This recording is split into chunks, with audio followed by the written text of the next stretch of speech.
Ya, Yesus Tuhan. Karena dalam konteks Roma, saya bacakan ayatnya ya Pak ya. Saya Tritunggal juga Pak. Jadi ya mungkin Bapak tahu juga ya. Tritunggal juga. Siap. Kita santai, kita ngobrol santai. Iya. Anggap saja kawan lama yang bertemu, ngobrol-ngobrol. Betul. Roma 10 ayat yang ke 10 ya. Sampai yang selesai saya bacakan. Karena dengan hati orang percaya dan dibenarkan, dan dengan mulut orang mengaku dan diselamatkan. Karena kitab suci berkata, barang siapa yang percaya kepada Dia tidak akan dipermalukan. Sebab tidak ada perbedaan antara orang Yahudi dan orang Yunani. Ya, karena Allah yang satu itu adalah Tuhan dari semua orang. Jadi kalau dalam pemikiran saya, Allah itu Tuhan, tapi Tuhan itu bukan Allah. Ngerti nggak maksudnya? Gini Pak, Allah dan Tuhan itu beda statusnya. Tuhan itu berbicara gelar, gitu Pak. Itu aja. Jadi kalau konsep ini saya tidak akan paksakan ke teman-teman Muslim, tetapi itulah pengetahuan saya. Karena konsep Allah ini hanya dipahami orang Yahudi. Begitu. Kalau orang Kristen sosok tahu tentang Allah itu salah.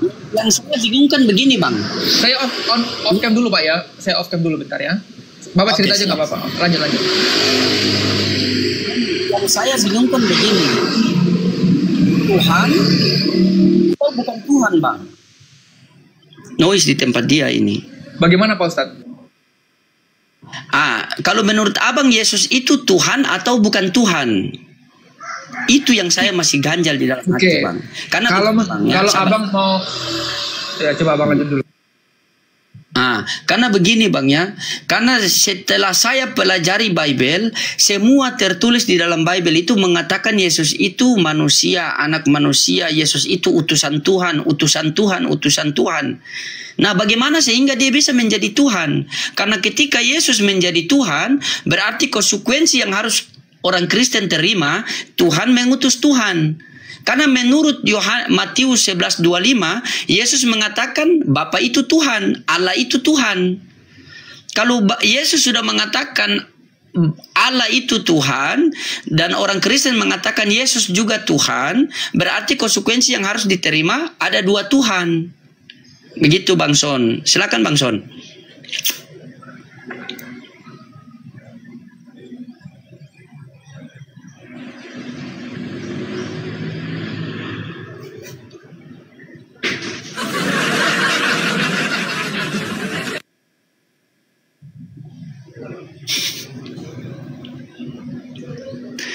Detik-detik terakhir, torang dua mau menghilang. Enggak, sorry. Saya tadi lagi buka-buka Alkitab. Ya, saya setuju Pak. Karena Tuhan Yesus pun mengatakan dalam kitab Lukas, sembahlah Allah Esa. Dalam kitab Wahyu pun sembahlah Allah yang Esa. Begitu Pak. Di situ ada Alkitab nggak Pak Ustaz? Ya, ada.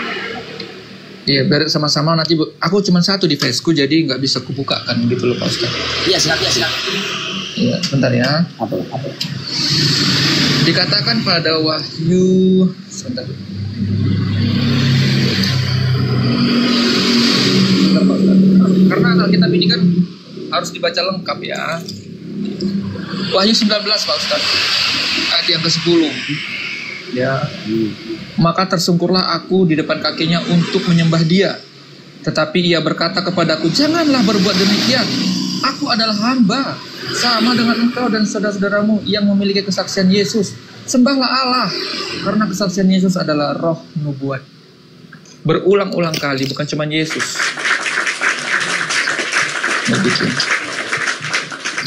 Begitu Pak Ustaz. Berarti abang sendiri Tuhan ya? Saya katakan begini Pak Ustadz, definisi kita beda. Allah itu ya Allah. Allah itu Tuhannya Yesus. Yesus itu Tuhannya orang Kristen. Dan gitu Pak. Jadi kan tercatat. Berarti Tuhan punya Tuhan. Ya. Gimana Pak Ustadz? Ini kan iman saya Pak Ustadz. Ya. Iya, mantap, iya. Saya suka begitu. Kalau aku ya, kalian mau mengimani apa itu kan urusan kalian kan. Begini, Yang penting. Iya, Gimana? karena yang bertanya ini adalah Pak Ustadz, maka saya jawab dengan pengetahuannya Pak Ustadz, ya kan? Kalau saya jawab dengan pengetahuan, nggak akan masuk. Kenapa nggak akan masuk? Karena dasarnya sudah beda Pak Ustadz. Ya, berulang-ulang Intinya kali. poin di sini. Siap. Intinya poin di sini, Tuhan punya Tuhan ya. Oh iya. Menurut Abang Son. Betul. Oh iya. Artinya jangan kalian mengatakan loading framing, tidak. Ini Tidak. saudara Kristen sendiri. Betul. Kristen bertuhan. Kenapa saya bilang begitu? Kenapa saya bilang begitu Pak Ustadz? Itu Yesus sendiri mengatakan, sembahlah Bapakku. Ya kan? Kenapa demikian? Tuhan mengatakan Allah itu lebih besar. Allah itu lebih besar. Jangan kau samakan Allah Bapa dengan Tuhan Yesus, beda dong. Beda. Lain bilang setara, Bang. Lain bilang Tetapi setara sama. Tetapi jika dikatakan Allah Kristen yang disembah adalah Allah yang di dalam Yesus, saya setuju. Begitu Pak Ustadz. Karena konsep keesaan itu Yahudi yang tahu. Kalau Kristen mana tahu tuh. Pendetanya pun gagal paham kok. Oke Bang Son. Terima kasih Bang Son atas kejujurannya. Saya respect sama Anda. Saya izin follow Bang. Tapi di situ noise. Kita ganti dulu yang lain Bang ya. Oke Bang. Saya nanti aku untuk noise-nya ya. Malam saya naik malam Bang. Kita ngobrol Bang. Oke, intinya begini Bang, saya kasih kesimpulan sedikit ya. Takutnya nanti orang Kristen yang mendengar itu kayak, wah sesat si Son Sirait. Saya mengatakan begini, saya menjawab ini dengan pengetahuan orang-orang Kristen yang bukan orang Yahudi. Karena orang Kristen itu disebut di dalam apa? Kisah Para Rasul 11 ayat yang ke-26. Kenapa dibilang Kristen? Jadi orang-orang Yahudi yang percaya kepada Yesus dulu nggak disebut Kristen. Camkan itu. Ya. Orang Kristen itu, orang Kristen disebut Kristen ketika adanya campur antara orang Yahudi dengan orang Yunani. Bukan orang Yahudi percaya Yesus disebut Kristen. Begitu. Jadi jangan langsung kalau kita orang-orang Kristen sekarang kan memahaminya dengan konteks manusia-manusia sekarang. Tidak memahami. Jarang loh. Tapi ini barang langka dulu. Oh, langka dong, langka. Tetapi begini Pak Ustadz. Tapi Pak Ustadz, penjelasan saya ini, kalau saya lagi ada di gereja, saya menjelaskannya lebih dalam. Karena orang Kristen kan nanti pasti abang naik ke saya, abang kepada saya ya. Siap Bang. Siap abangku, aku siap kawal dari sini. Kalau ada Kristen-Kristen sesat, lemparkan aja. Siap ya. Kalau dibilang Tuhan itu adalah Allah, lemparkan aja Bang. Karena tidak ada ayat mengatakan Yesus ngaku-ngaku Allah, nggak ada. Saya ini sekolah istilah juga. Oke, thank you Pak Ustadz. Bang. Ya, Masya Allah. Nah tuh, itu Kristen kalian dengar sendiri. Jangan bilang loading framing, jangan. Kenapa pengajaran kalian itu berbeda-beda? Karena menurut beliau tadi Kristen bukanlah agama. Terus pengajaran kalian ini adalah pengajaran manusia. Begitu. Oke, silakan pasien selanjutnya.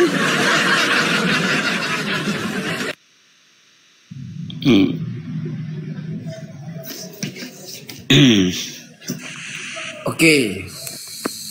Open game. Enggak, gini aja. Saya mau tanggapi Son. Mana Son itu, Bang? Open cam dulu Bang. Di sini wajib open cam. Itu penyesat ulung itu. Mana dia? Itu penyesat ulung. Mana dia? Jangan kau bilang penyesat, kau open cam baru kau narasikan begitu. Kalau betul kamu katakan dia. Sabar, diam. Kalau kau katakan dia itu adalah penyesat, kenapa dia berani menyampaikan kebenaran dengan menampilkan wajahnya sementara kau tidak berani menampilkan wajahmu? Coba. Coba. Kalau betul kamu mengatakan dia sesat, coba saya undang ya. Saya undang. Terima.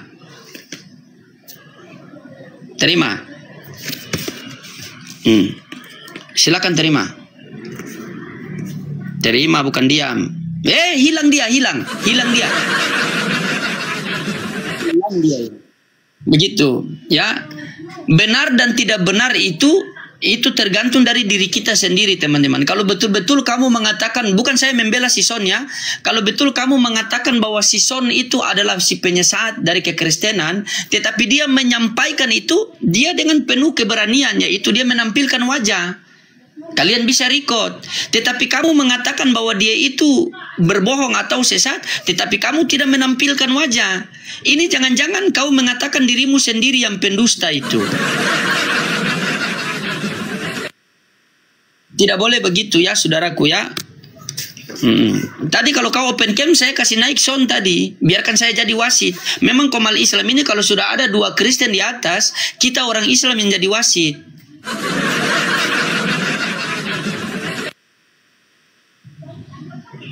Sampaikanlah kebenaran itu dengan betul-betul menyampaikan. Kencangkan tap-tap layar teman-teman. Sampai 50K kita pecahkan. Pasien selanjutnya, nomor antrian yang ketiga. Teman-teman, saya respect sama Son. Mau kalian katakan dia bidat, dia penyesat begini, tapi dia menyampaikan itu, dia menampilkan wajah, itu yang saya respect. Karena ketika orang itu kalau berdiskusi dan dia tampilkan wajah, pasti dia tidak menghujat itu. Begitu. Cuma kalian saja tuduh-tuduh saya menghujat. Loading itu menghujat Tuhan orang Kristen. Di mana hujatan saya? Kalian bilang Tuhan orang Kristen itu punya lato-lato. Lah, Lukas 2 nomor 21. Dia disunat. Memang yang disunat yang dipotong apanya? Kukunya. Kan bukan.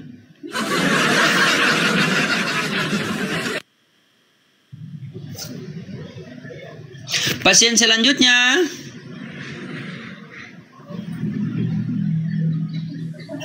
Rambut yang dipotong.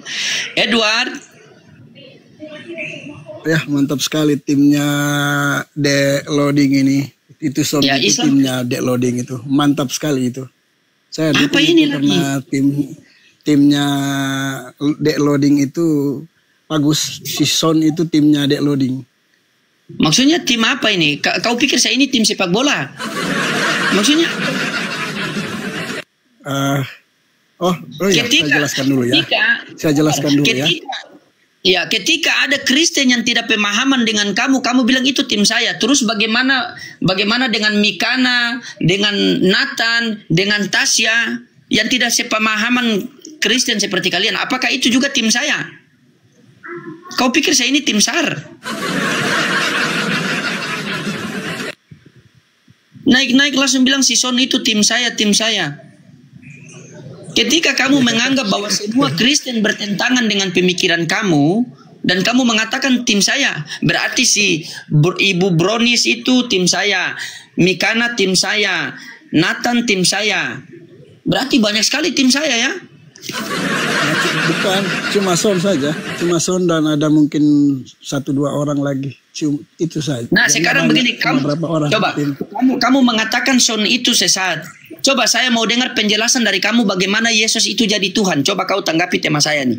Yesus hamba Tuhan, silakan. Coba saya mau dengar, silakan. Kalau hal Yesus hamba Tuhan, apa yang mau didebatkan? Karena Yesus memang hamba Tuhan. Berarti bukan Tuhan ya? Berarti bukan Tuhan ya? Dia hamba Tuhan, dia utusan. Nah, ini.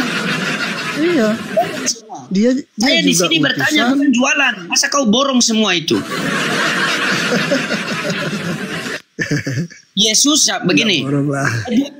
Edward hamba Tuhan, berarti Tuhan Edward siapa? Karena gelarnya banyak. Nah, coba itu Yesus Son. Hamba Tuhan. Halo Silakan, Son.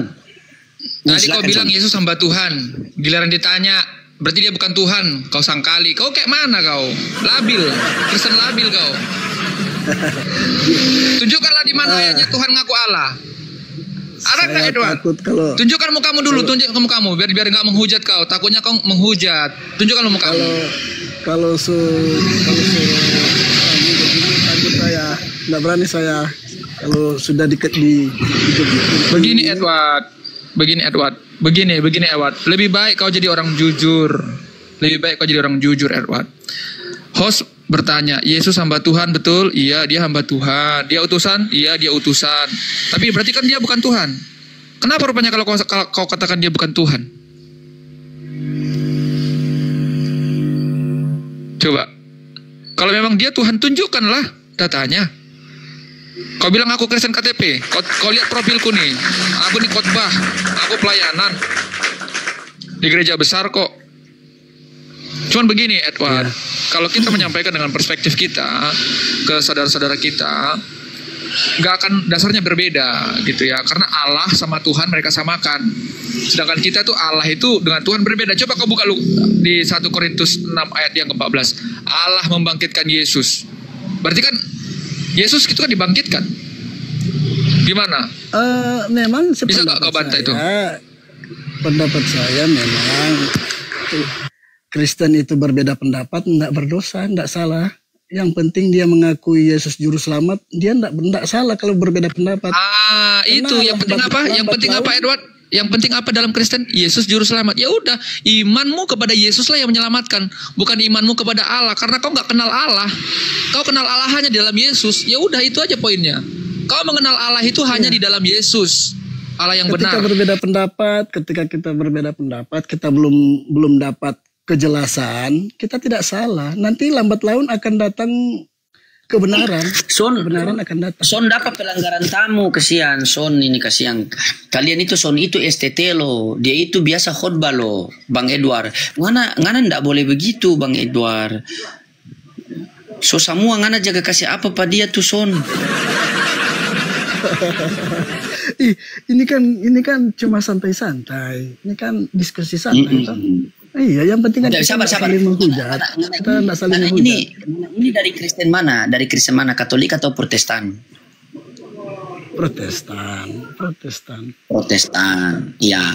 Nah, coba ngana jelaskan Pak kita bagaimana sampai Yesus itu dia jadi Tuhan. Silakan. Apa itu? Ngana itu maksudnya apa itu? Kamu jelaskan sama saya kalau Yesus itu adalah Tuhan.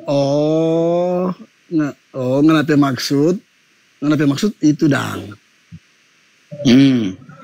Jelaskan Jo. Aduh, jangan tertawa, jelaskan. Ini butuh penjelasan dari kamu nih. Tadi saya cuma kebetulan lewat sambil kerja, jadi saya mau lanjut kerja. Maaf saya turun ya.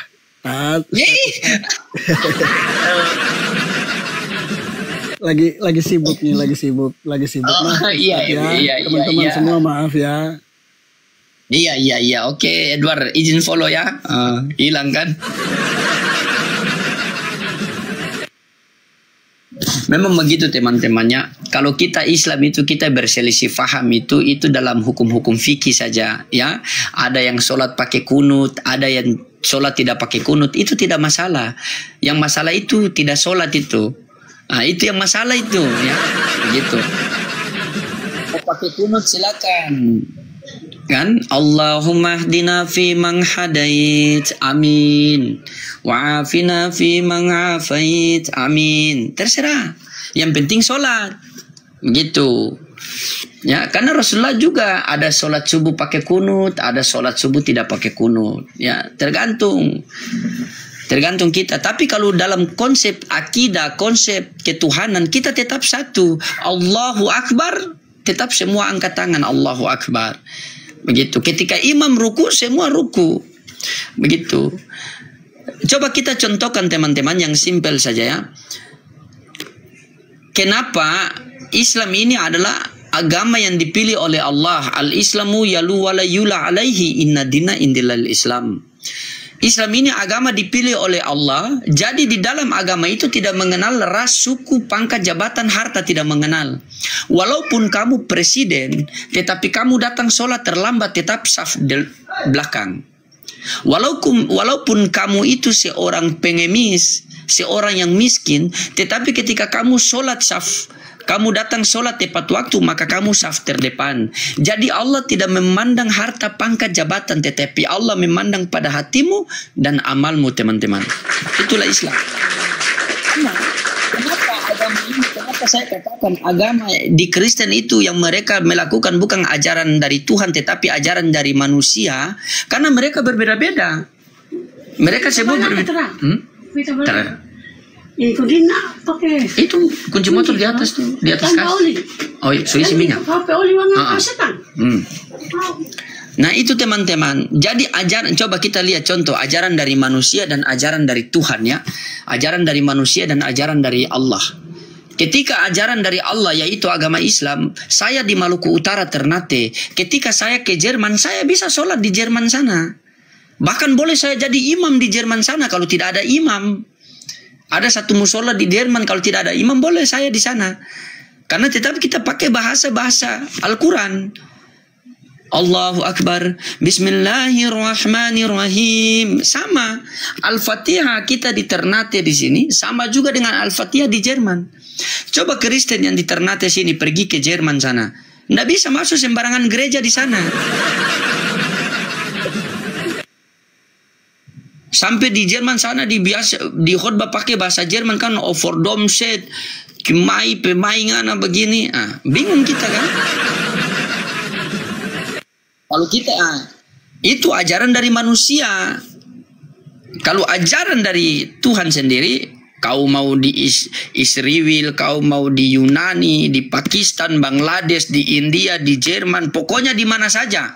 Kau mau berada di mana saja, ketika azan dikumandangkan boleh kau sholat di situ. Coba kalau Kristen, tidak bisa masuk gereja sembarangan.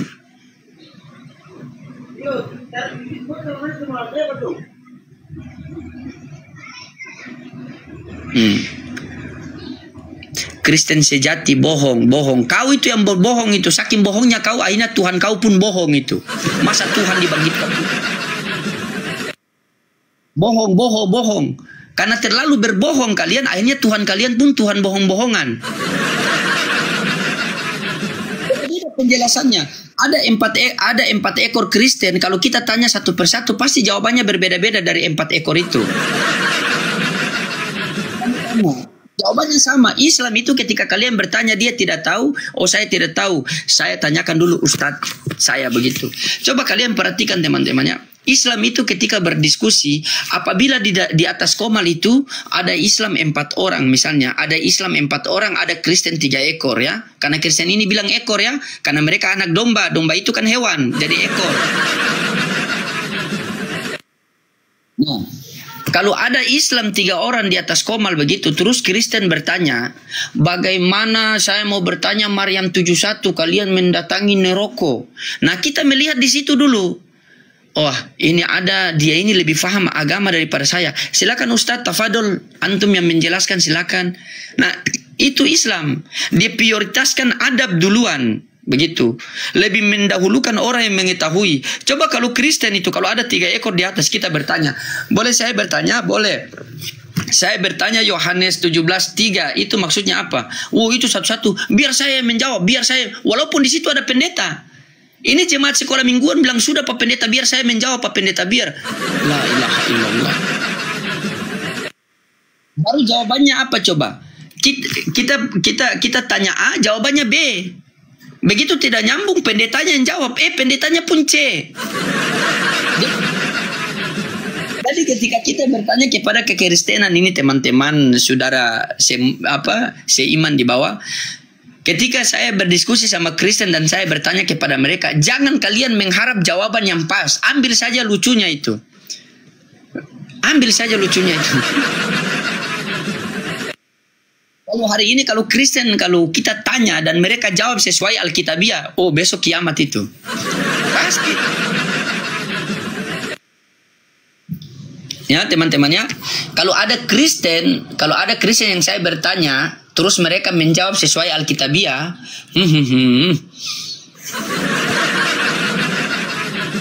itu mustahil di atas mustahil itu teman-teman. Nah silakan pasien selanjutnya. Kenapa mereka di bawah ini? Kenapa mereka ini? Oke, kita kasih naik lagi.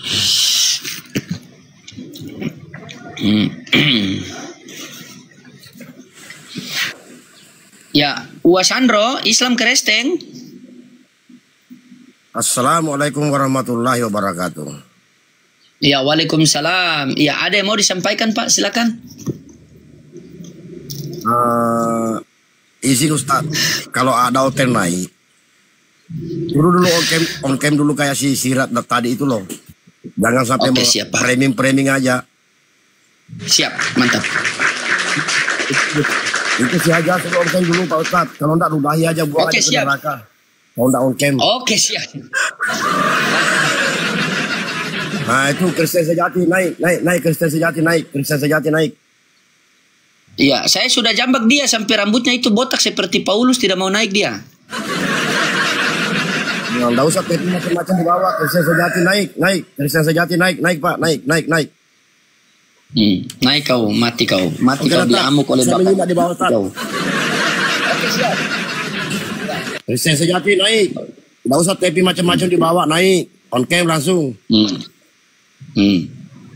Oke Pak ya, terima kasih ya. Biar saya jambak-jambak dia biar Paulusnya Pak. Sehat selalu dalam lindungan Allah Subhanahu wa taala. Amin. Terima kasih, Masya Allah.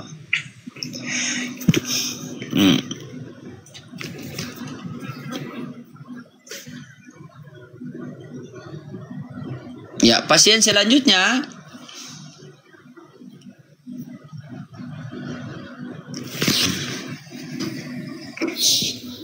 Pak Itam. Assalamualaikum warahmatullahi wabarakatuh. Waalaikumsalam warahmatullahi wabarakatuh. Iya Pak, ada yang mau disampaikan? Silakan. Tak ada Ustaz. Semua harap Ustaz dalam keadaan sihat menyampaikan kebenaran pada mereka semua. Saya ini dari Malaysia. Salam buat semua keluarga di Malaysia. Amin, Allahumma amin. Terima kasih atas doanya Bang. Terima kasih, jazakumullah khairan katsiran. Terima kasih. Ustaz, saya minta izin turun pasal saya lagi kerja nih. Sedang memandu. Oke, siap. Oke, siap. Assalamualaikum warahmatullahi wabarakatuh. Waalaikumsalam warahmatullahi wabarakatuh. Makasih Mbak Ayu. Terima kasih, jazakumullah khairan katsiran sudah absen.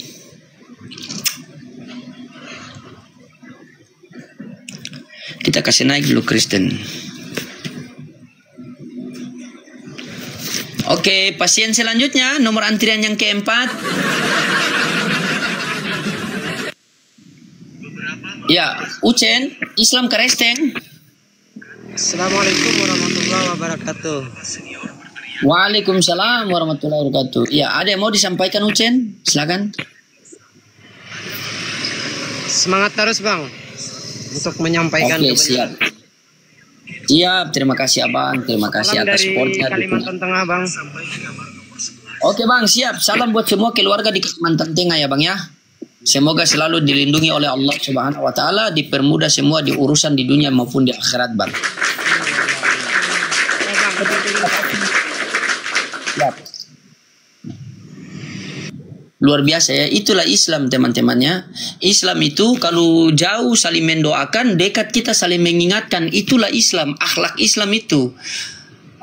Akhlak Islam itu jauh kami saling mendoakan, dekat kami saling mengingatkan. Allahumma ghafirli muslimina wal muslimat wal mu'minina wal mu'minat. Kami saling mendoakan. Kalau Kristen jauh saling menghujat, dekat saling rebutan Tuhan. Itu Kristen. Kalau Islam jauh saling mendoakan, dekat saling mengingatkan. Kalau Kristen jauh saling hujat, dekat saling rebut Tuhan. Gitu. Oke, pasien selanjutnya nomor antrian yang keempat. Ketawa Son di bawah, Son ketawa. Kantung. Halo Bang, Assalamualaikum warahmatullahi wabarakatuh Bang. Oh, waalaikumsalam. Muslimnya Bang. Iya, ada yang mau disampaikan Bang, silakan. Ini mau kesampaikan Bang buat teman-teman yang lagi nonton sama hostnya, makan ke dulu Bang. Makan Bang. Terima kasih Bang. Oke, siap. Masya Allah, luar biasa. Dari sekian gereja yang klinik yang saya buka ini teman-temannya, ternyata baru saya sadari ada oten yang waras juga, yaitu Bang Son tadi loh. Saya tidak memuji dia. Buat apa saya memuji dia? Dia masih Kristen kok. Cuman dari penjelasannya, dari kejujurannya, dari open camp-nya itu, saya rasa dia itu waras. Beda sama Kristen lain itu. Kristen lain kalau naik itu, kalau Son tadi itu diurapi oleh Roh Kudus. Beda sama Kristen lain diurapi oleh Roh Kuda. Makanya naik itu Kristen. Pokoknya kalau ada Kristen yang kerasukan Roh Kuda itu naik itu, habis Nabi Muhammad dihajar itu. Padahal dia lupa di dalam 1 Korintus 1 nomor 4 itu Allah telah membangkitkan Tuhan Yesus, menghujat kalian terus kepada Nabi Muhammad. Biar seluruh umat Islam berdoa kepada Allah suruh matikan Tuhanmu kembali. Mau kau? Mau? Ini masuk dalam salah satu daftar kawan saya yang baik yang Kristen, kan ada 2 orang kan,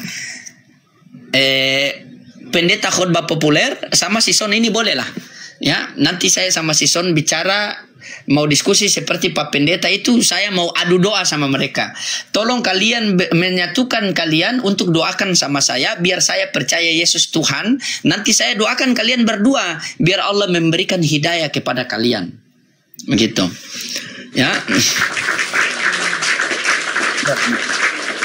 Ini tugas kita teman-teman. Di dalam Bible itu ada, beritakanlah Injil kepada seluruh makhluk. Itu yang salah saya bilang itu.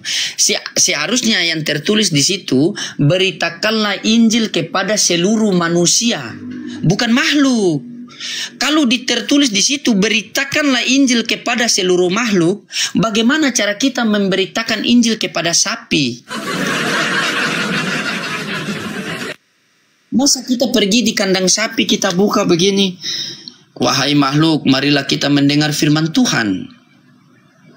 Baptislah mereka dalam nama Bapa, Putra, dan Roh Kudus. Apa kata sapi? Ma. Nah, bahaya itu. Setelah kandang sapi, pindah juga kita di kandang ayam. Marilah makhluk-makhluk ciptaan Tuhan, kita mendengar firman Tuhan. Ada 3 yang bersaksi di sorga, yaitu Bapa, Putra, dan Roh Kudus, dan ketiganya itu satu. Terus ayamnya nyahuk, kuku. Terdengarlah sama yang punya ayam, dikira kalian maling ayam, dipukuli lagi kalian.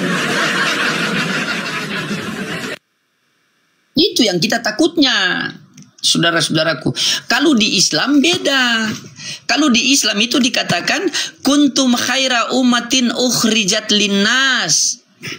Kalianlah umat yang terbaik yang dilahirkan di tengah-tengah manusia, bukan di tengah-tengah makhluk. Kalau tengah-tengah makhluk bahaya ini. Saya pergi ke kandang domba, kandang sapi, kandang ular.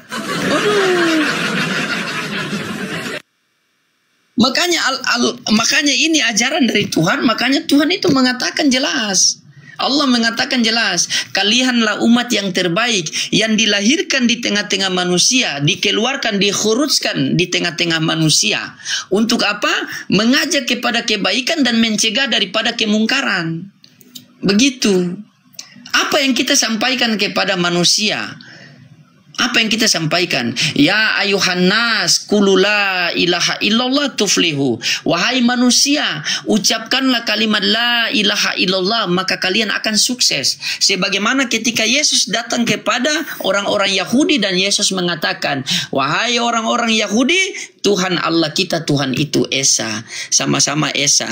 Cuma Esa di Islam itu satu, kalau Esa di Kristen satu tapi isi 3. Begitu.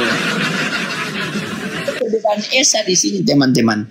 Kalau Esa di Islam itu satu tunggal. Kalau Esa di Kristen satu tapi isi 3. Jadi kalau gambaran Esa di dalam kekristenan itu seperti apa ya? Seperti susu beruang. Tahu susu beruang teman-teman? Susunya susu sapi, kalengnya bergambar beruang, tetapi iklannya iklan naga. Nah itu. Ya teman-teman. Oke, silakan pasien selanjutnya. Memang berat, teman. Memang berat kalau kita mau menginjili seperti Torabika. Iya, Torabika itu dulu saya punya kopi andalan itu Torabika loh. Torabika itu istilah kami di timur. Apa itu Torabika? Tolong raba biji kakak. Nah itu Torabika itu. Biasa kan kalau kita bicara masalah perbijian itu pasti ada satu yang tersinggung itu. Emang Tuhannya berbiji? Oh memang enak sekali.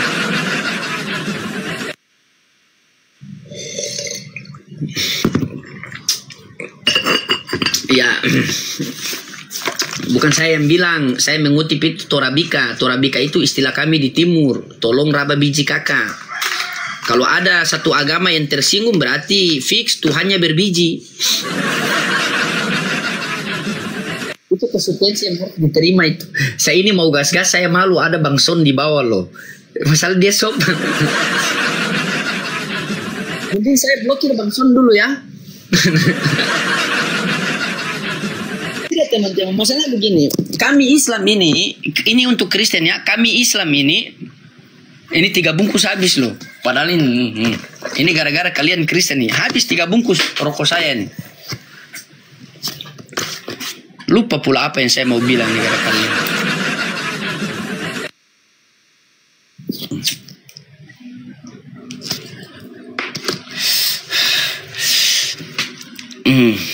Asap-asap kayak kebakaran itu. Iya, soalnya yang dibawa panas, Oten dibawa panas selain Son. Iya Son, Torabika itu kalau kita di Ternate sini kita biasa ejek sama teman-teman. Kau sudah minum Torabika apa belum? Tolong raba biji kakak. Itu kita biasa bercanda. Nah, candaan itu jarang kita pakai sekarang karena ketika kita mengatakan Torabika tolong raba biji kakak, ada satu agama yang ngamuk gitu bilang, loading kau itu. Kenapa kalian bilang saya menghujat? Kau bilang itu Torabika tolong raba biji kakak. Emang kenapa? Tidak, kami tersinggung. Begitu saya cek cross check, ternyata Tuhannya berbiji mungkin. Itu yang saya heran. Kenapa dia marah sama saya? Padahal Lukas 2 nomor 21-22 dan genaplah 8 hari maka dia disunat. Nah, berarti yang disunat itu kan yang dipotong lato-lato, nah. Kalau sudah ada lato-lato pasti sudah ada biji. Saya mau dibilang ya Allah ya Rabbi. Iya, makanya itu kan. Astagfirullahaladzim, la haula wala quwata. Ini Son di bawah ini sebenarnya Islam apa Kristen, dia ketawa terus. Jadi begitu Son, nanti ke depan kita berdua diskusi Sonnya. Di dalam Bible Anda itu ada 2 Kristus. Itu saya punya data semua, saya punya dalil dan saya punya narasi. Dan saya akan mempertanggungjawabkan narasi saya. Kalau Yesus anak Maria, Lukas 2 nomor 11, hari ini telah lahir bagimu juru selamat, itu Yesus yang patut dimuliakan. Dan Yesus yang di kayu salib, itu Yesus yang bukan Yesus anak Maria lagi. Karena begini, ya. Kristus telah menebus kita dari kutuk hukum Taurat dengan jalan menjadi kutuk. Berarti siapa yang menjadikan Yesus itu kutuk? Siapa yang mengutuk orang-orang yang tergantung pada tiang salib? Yaitu Elohim, Allah Bapa. Di mana dalilnya? Ulangan 21 nomor 22 sampai 23. Jadi orang yang terkutuk di kayu salib itu, orang yang dikutuk, orang yang tergantung di kayu salib itu, orang yang dikutuk oleh Sang Elohim, Sang Allah Bapa. Itu teman-temannya. Makanya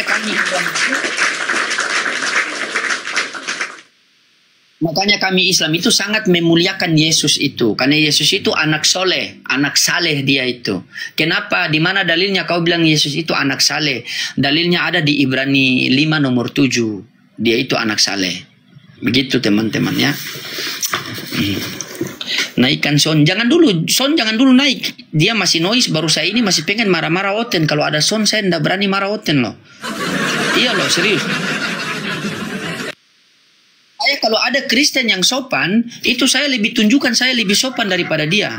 Tetapi kalau ada Kristen yang menghujat, saya tunjukkan bahwa saya ini pelatih penghujat loh. Itu. Nah, tuh Son bilang marahin saya. Siap, bos. Jadi tergantung siapa saja yang berdiskusi dengan saya. Masa kalau kita diskusi teman-teman, kalau kita diskusi sama Oten terus dia pakai roh kuda, maka saya akan pakai roh babi. Serius. Ketika dia berdiskusi, dia memakai roh kudus, maka saya akan memakai roh Jibril. Biar sama-sama enak kan? Nyambung seperti Son tadi kan enak. Nah ini Oten-Oten lain mereka pakai roh kuda, baru kuda liar pula. Contohnya siapa? Si ITG tadi kan? Itu sudah roh kuda dicampur cacing pita pula.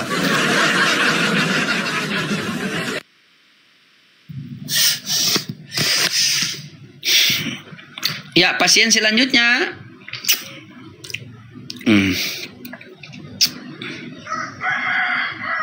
Tidak ada oten lagi. Takut mereka itu. Balas saya buka komal, saya menyampaikan yang tertulis.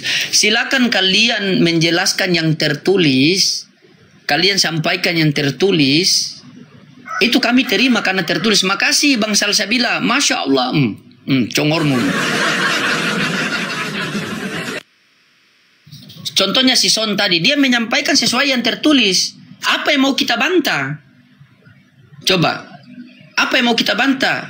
Wong itu iman dia kan? Dan dia menyampaikan memang tertulis. Begitu. Allah membangkitkan Tuhan Yesus. Itu ada. Coba kalau Kristen yang kemasukan roh kuda itu. Nah ini Allah membangkitkan Tuhan Yesus. Oh itu karena kedagingannya. Itu keilahiannya membangkitkan kedagingannya. Bayangkan coba. Makasih. Itu kalau Kristen yang kerasukan roh kuda itu. Kalau Son beda. Son mengatakan iya. Itu Allah membangkitkan Tuhan Yesus. Memang tertulis seperti itu. Dan itu iman saya. Apa yang mau kita sanggah coba? Itu iman dia. Yang anehnya ini ada Kristen yang kemasukan roh kuda. Dia mengatakan apa? Oh itu karena keilahiannya yang membangkitkan kedagingannya. Daging apa ini? Ini banyak. Ada daging tikus, daging biawak, daging ular, daging ayam, daging sapi. Daging mana yang dibangkitkan itu?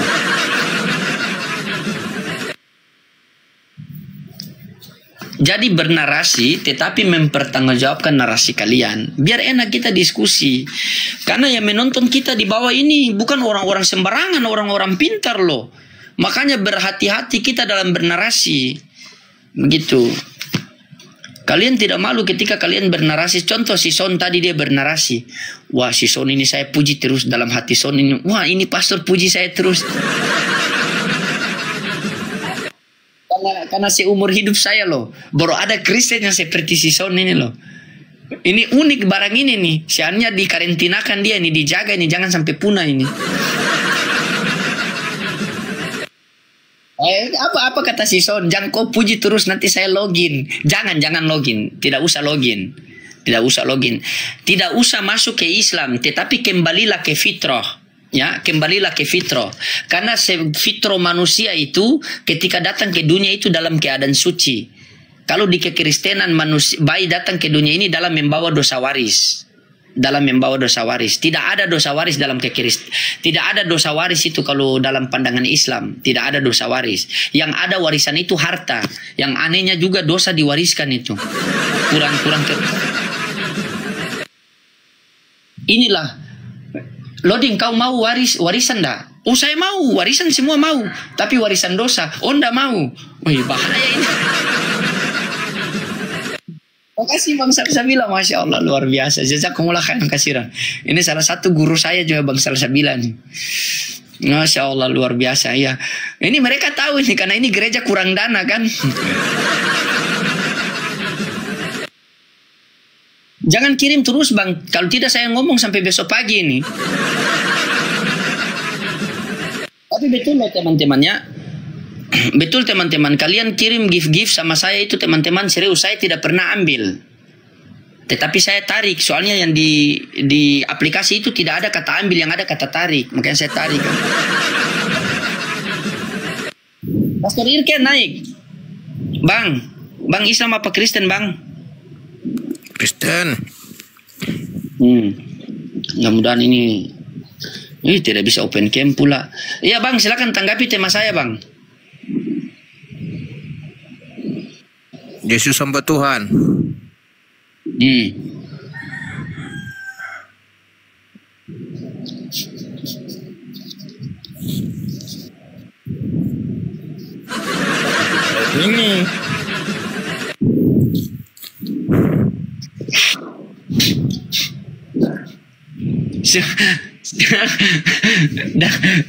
dalam hatinya nih mau jawab apa saya ini ya. Silakan. Ujung-ujung lari ke Nabi Muhammad ini. Silakan Bang. Iya, apa itu maksudnya? Yesus hamba Tuhan. Matius 12:15 di situ dikatakan Yesus hamba Tuhan. Berarti siapa tuh? Berarti siapa Tuhannya Yesus? Allah. Terus? Allah. Berarti Yesus bukan Tuhan ya? Gimana saya menjelaskannya? Biar kamu paham. Sudah saya bilang teman-teman kan, dalam hatinya itu gimana saya mau menjelaskan, pasti begitu teman-teman. Coba abang jelaskan dengan penuh hikmat. Yesus sebagai juru selamat atau utusan Tuhan, tetapi saya tidak percaya dia Tuhan. Yakinkan kepada saya kalau Yesus itu adalah Tuhan, bukan hantu. Silakan. Karena tidak boleh mengajak orang lain yang sudah beragama ke agama kita tuh melanggar SKB 2 Menteri. Saya hanya mengajak berpikir. Berpikir itu artinya adalah memfungsikan daya di dalam otak kita ini agar kita mempertimbangkan. Apakah iya kalau Yesus itu bisa turun naik dari surga ke bumi mengkristenkan orang? Kenapa dia pilih MKC? Kenapa dia pilih MKC? Kenapa dia pilih si Yati itu yang lagi ke Mekah, artis yang gak laku itu tiba-tiba ke Mekah? Kenapa dia pilih Fatimah Sedekah, Fatimah yang ngakunya sak dia itu, yang pakai masker itu loh? Apa gunanya si Fatimah itu buat peradaban dipilih Yesus setelah itu? Ada dia membuat penemuan hebat sehingga dia layak dipilih sama Yesus. Apa gunanya coba? Ini gilirannya didatangin Yesus, si Lina, si Nara. Kenapa bukan Hitler yang dikristenkan itu? Itu loh. Itu namanya berrasio kita. Pakai rasio berpikirnya. Kenapa nggak mendatangi Hawking? Secerdas itu Hawking. Kasihlah mukjizatnya, langsung Hawking berjalan. Langsung bertobat dari ateis jadi Kristen. Wah, bisa jadi saya pindah Kristen. Serius nih. Kalau ada pernah sejarahnya Hawking yang cacat, tiba-tiba langsung berdiri diurapi sama pendeta tangannya. Ya kan? Didatangin Yesus malam-malam. Tiba-tiba langsung berkata, akulah jalan kebenaran dan hidup. Berkhotbah dia. Wah, bisa jadi aku pindah Kristen. Ini Saifuddin Ibrahim yang didatangin Yesus. MKC yang didatangin Yesus. Fatimah Sedekah yang didatangin Yesus. Si Pendi Usman yang didatangi Yesus. Sopiatul. Siapa itu? Apa gunanya buat keluarganya aja mereka nggak berguna, apalagi buat peradaban. Pikirlah saudaraku. Pikirlah. Apa iya Yesus adalah Tuhan pencipta langit dan bumi ngedatangin orang-orang kayak gitu yang gak berguna itu? Hah? Perusak peradaban itu? Hah? Coba kasihlah dulu pencerahan ini. Gimana ini? Kok Yesus turun naik malah mendatangi Paulus? Kenapa tidak menghidupkan itu yang namanya? Kenapa tidak menghidupkan para scholar-scholar yang sudah mati berkali-kali itu? Berkali-kali, yang banyak-banyak itu. Kenapa tidak menghidupkan Aristoteles gitu? Kenapa malah membangkitkan Lazarus? Boleh saya tanggapi, Kak? Iya, boleh. Baik, kalau menurut saya, kalau ditanya apakah tidak lebih baik Yesus datang kepada Stephen Hawking atau orang-orang tokoh-tokoh yang terkenal, saya akan jawab tentu saja itu mungkin. Apalah tidak mungkin bagi Tuhan ya. Cuman kenapa Yesus datang kepada orang si A, si B? Saya akan jawab ada rencana Tuhan atau ada maksud Tuhan di balik orang yang dilawat ini, gitu. Jawaban saya sih. Ya apa maksud Yesus? Apa gunanya orang-orang itu? Paulus buat peradaban apa? Si Fatimah Sedekah buat peradaban apa? Si M. Kucluk, si Murtadin, si Handayani yang aku ketemu Yesus pakai kolor itu gunanya buat peradaban apa? Yesus berkata, aku datang untuk pendosa. Kurang dosa apa itu Hitler? Kurang dosa apa itu Hawking menolak adanya Tuhan? Kenapa kok nggak datangin itu orang-orang yang memperbaiki peradaban? Kenapa malah mendatangi orang-orang yang nggak berguna buat peradaban? Seolah-olah kalian mau mengatakan Yesus itu aneh gitu loh. mengkristenkan orang yang nggak ada manfaatnya buat peradaban. Apa guna si M. Kucluk di penjara? MKC atau MKC? Orang Islam yang ngakunya ketemu Yesus itu. Rata-rata murtadin ketemu Yesus katanya. Apa guna mereka buat peradaban? Buat keluarganya aja jadi sampah. Saifuddin Ibrahim gunanya apa buat peradaban? Menyatukan antara Amerika dengan Indonesia. Makanya bingung saya ini. Nih Yesus punya kerjaannya tuh kok nggak ada gunanya buat peradaban gitu loh. Kalau Yesus sebagai Tuhan itu berpikir, ya pikirannya tuh jelas, dia akan datangi orang yang bermanfaat buat peradaban supaya peradaban lebih baik loh. Hawking, Isaac Newton dibangkitin, Hawking diobatin, dikristenkan, Hitler dikristenkan, ya. Abraham Lincoln dijadikan pastor, dijadikan rasul karena dia yang membuat perdamaian. Abraham Lincoln. Kalau mau nyembah manusia, mending nyembah Abraham Lincoln. Karena dia yang memperhentikan perbudakan loh.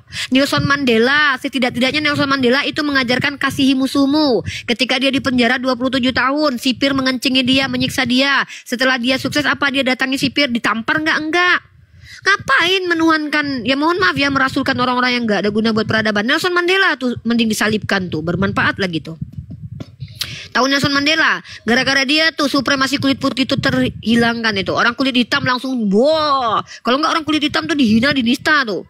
Kehadiran Yesus sebagai orang kulit putih menaikkan orang-orang yang supremasi kulit putih itu. Sombong-sombong tuh orang kulit putih itu, gara-gara Yesus kulitnya putih. Untung ada Nelson Mandela. Sayangnya Nelson Mandela bukan Tuhan. Nelson Mandela itu adalah manusia yang bahkan karyanya besar buat perubahan peradaban. Peradaban berubah gara-gara Nelson Mandela yang suka pakai baju batik. Fakta itu. Kenapa nggak nyembah Nelson Mandela aja sekalian gitu loh. Paulus gunanya buat peradaban apa? Para murtadin yang ditemui Yesus itu gunanya buat peradaban apa? Pendeta gunanya buat peradaban apa? Coba. Pendeta yang dapat Nobel tuh pas Uskup Belo tau nggak yang dapat Nobel?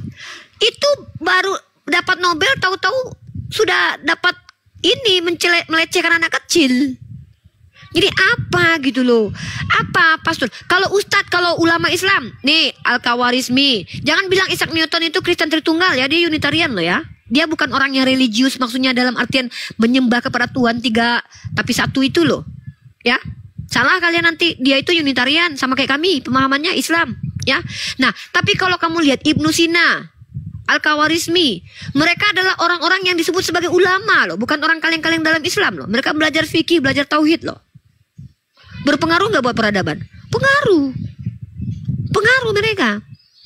Nah di Kristen, Galileo aja yang kemudian ilmunya diambil, dibunuh sama gereja Katolik. Makanya aku bilang ini, ketika kalian agamanya yang pernah memerangi ilmu pengetahuan di abad ke-9. Kalau minta maaf mah, kalau minta maaf bukan memperbaiki peradaban itu namanya. Itu mah, kalau minta maaf itu bukan memperbaiki peradaban, Dek. Saya habis membunuh ribuan orang, habis itu saya minta maaf. Artinya saya memperbaiki peradaban gitu. Itu makanya kalian ajarkan kepada kami, apabila ditampar pipi kiri kasih kanan. Karena itulah, karena kalian tahu kalian akan banyak berbuat kesalahan. Jadi kalian berharap kami apabila dibunuh, ya kami nggak boleh melawan. Sayangnya itu bukan ajaran kami. Itu loh bro. Jadi gitu loh kawan-kawan Kristen. Kalian kan mempromosikan kekristenan itu ajaran kasih. Saya justru bingung. Apa alasannya Kristen dikatakan ajaran kasih gitu loh? Alasannya aja deh. Alasannya misalnya, alasannya karena Kristen itu telah menerapkan. Kalian tahu Vatikan? Tahu sejarah Vatikan ada? Vatikan itu berdiri karena Paus berkoordinasi dengan salah satu pemimpin yang sangat fasis dan juga otoriter bernama Benito Mussolini. Paus membenarkan loh cara kepemimpinannya loh, makanya dia dapat negara sendiri tuh Vatikan tuh. Keberadaan Vatikan aja karena membela diktator loh. Keren nggak Vatikan ini? Jerman, kantong Kristen, Protestan, pusat Kristen Protestan. Perang Dunia ke-1 agresif, membabi buta, bahkan ternyata dihukum di Perang Dunia Pertama itu karena membunuh rakyat sipil. Perang Dunia Kedua dia yang mulai. Kenapa ketika negara-negara kantong Kristen, pusat Kristen, sejarahnya kok kelam banget? Kenapa kalau kita bicara tentang peradaban di Arab? Mata uang tertinggi sekarang siapa yang pegang? Arab. Raja terkaya seluruh dunia dulu di mana? Afrika, Islam. Kenapa kalian malah mamer-mamerin kabar? Saya sebenarnya nggak suka pamer-pamer gini sebenarnya, karena yang benar itu nggak perlu dipamer-pamerin, akan kelihatan sendiri. Tapi saya bingung sama anak-anak teos gitu, bangga-banggain Kristen apanya yang kasih itu apanya? Kasih itu kan cuma slogannya doang kan? Apabila ditampar pipi kiri kasih kanan, yaudah minta Sherlock alamatnya bang, kita mau nampar.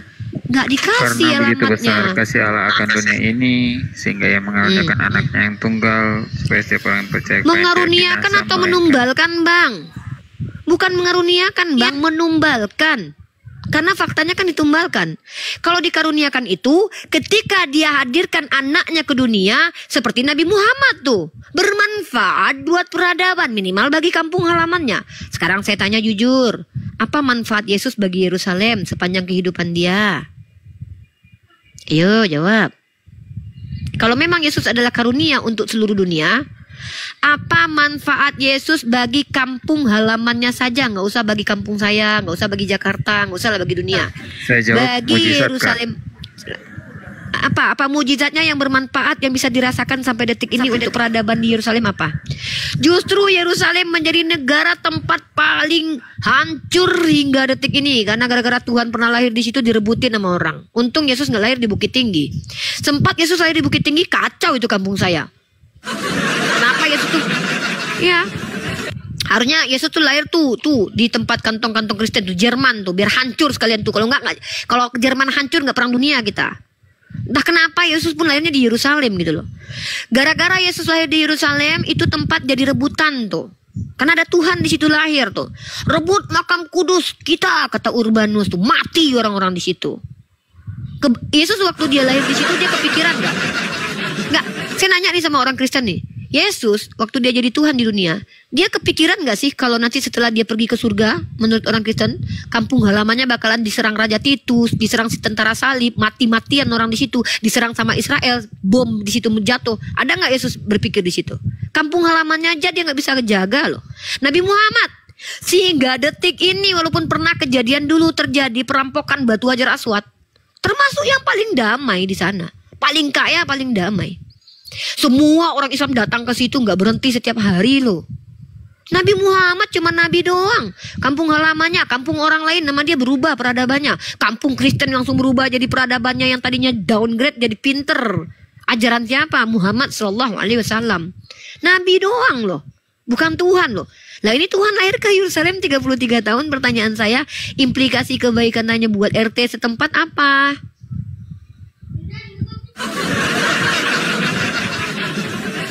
Minimal Bang Paru inilah, ketika dia adalah seorang pria pintar, perkasa, bijaksana, ketika dia menjabat menjadi RT di sebuah RT Golgota nomor 2 Jalan Jambu Air, ya kan? Di situ tumbuhlah di situ rumput-rumput yang hijau, kambing tidak ada yang mencuri, aman tenang di situ. Ah, mantap. Mending nuhanin Bang Paru. Tapi ketika Yesus hidup di Yerusalem 33 tahun. Manfaat buat RT setempat itu apa gitu? Itu pertanyaan serius loh, walaupun bercanda saya. Kalau boleh saya jawab, Kak, itu jelas sekali ya manfaatnya. Juru selamat apa itu, Kak. Apa itu? Juru selamat buat peradaban, juru selamat. Selamat itu angan-angan dan cita-cita, Bang. Itu perasaan abang selamat. Yang kita tanya implikasi realitasnya. Saya kasih contoh. Keberadaan Faruk Sianipar di sebuah tempat menjadi asbab anak-anak kecil yang tadinya nggak bisa membaca jadi Tapi bisa begini, karena Kak, dia ngajarin. saya paham, Kak. Contoh Cuman itu. begini, kakak tahu kan kenapa salah satu alasan kenapa Yesus ditangkap dan diserahkan ke depan mahkamah itu?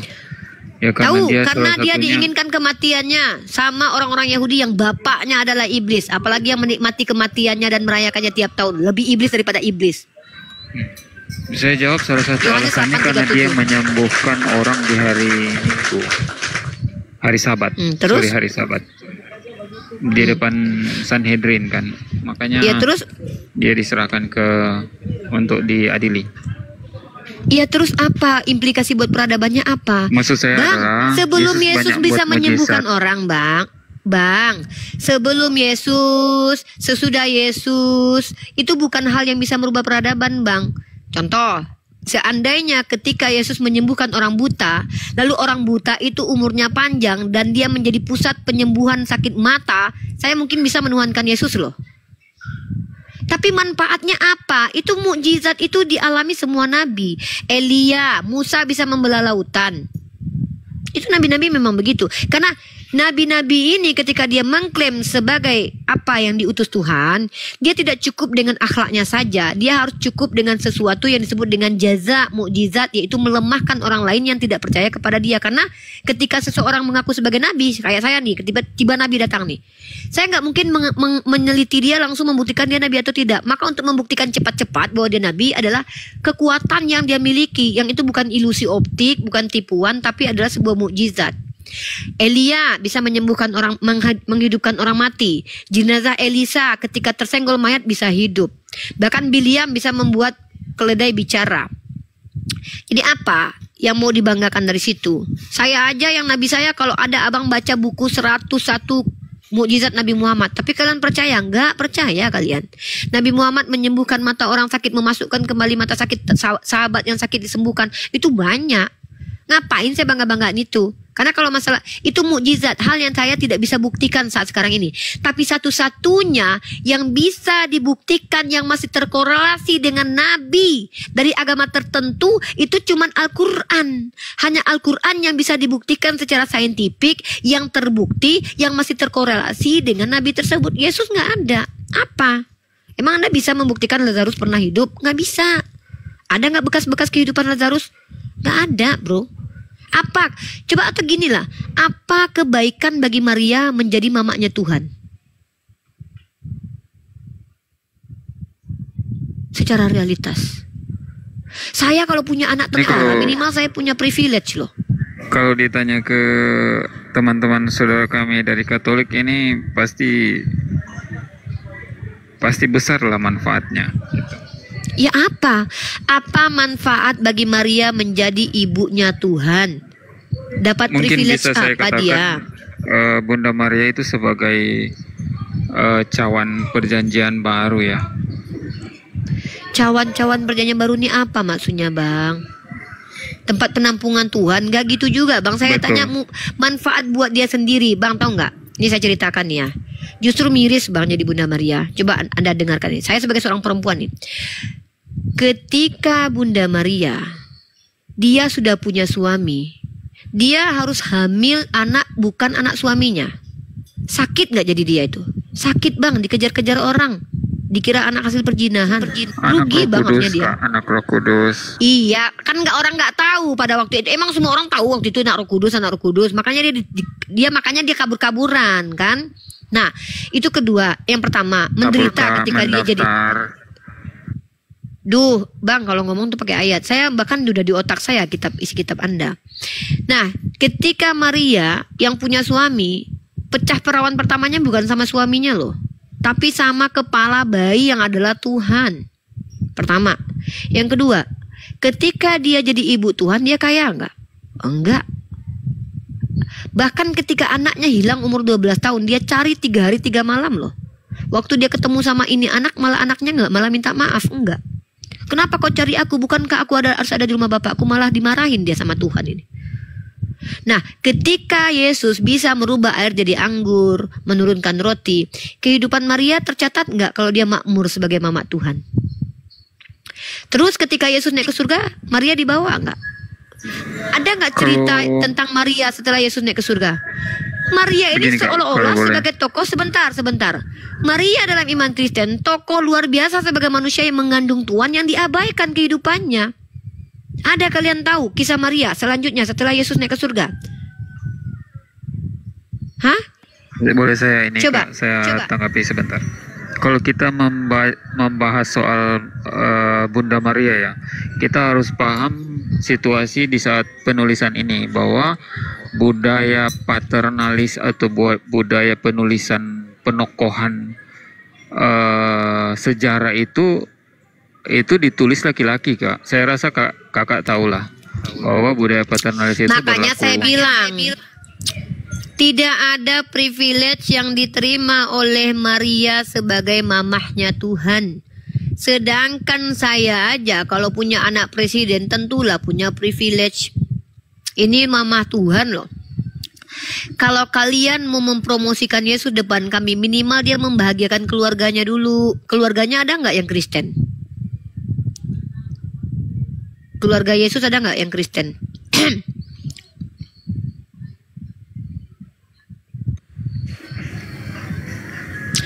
Ada nggak kerabat-kerabat saudara-saudara Yesus? Saudaranya ada loh, ada Yakobus itu.